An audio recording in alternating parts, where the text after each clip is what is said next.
Recently, New York City reopened after the pandemic shut down the city for 100 days. A St. Louis man went to New York to help prepare the thousands of dead. He says the pandemic's victims have a long way to go toward their final resting place. Kim Hudson has more on that and an often misunderstood island. They saw a marked spike in homicides, suicides, overdoses, the things that one could expect in a long-term quarantine. So funeral director Dan FLYNN went to New York in April. He was part of the National Disaster Mortuary Operational Response Team. He helped prepare bodies for the notorious Hart Island. Oftentimes, the poor and unclaimed are buried there. The Daily Mail reported that COVID-19 victims were buried in mass graves in unmarked boxes. I was, quite frankly, a little enraged.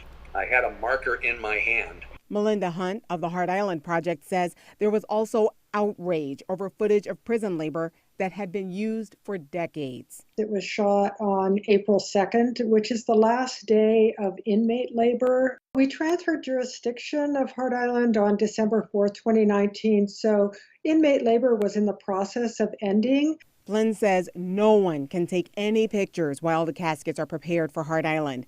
That is out of respect, but that can leave many people confused about how the bodies are treated. The general population has no idea, really, the care that goes into every one of those cases. The city cases, again, needed to be fingerprinted, photographed, cataloged, put in the computer system, and then they are placed into the wooden caskets. FLYNN says he was not allowed to go with the dead to Hart Island, but he felt he had done right by the hundreds of families with a loved one in one of those wooden caskets. Every person, whether identified, unidentified, rich, poor, everybody was treated with the same care and respect. Hunt knows Dan is not from New York. Still, she says he truly embodies the mission of Hart Island.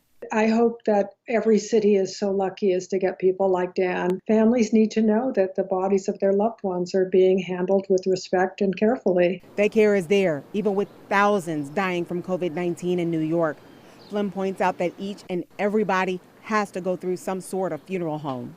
Those family mortuaries in New York are just being overwhelmed to an extent you can't believe. I think the end result is going to be that the families are going to have to wait months for their funeral or to receive their loved one's ashes back. Here at Bell Fountain Cemetery, FLYNN volunteered to put together an entire memorial to the governors here in Missouri.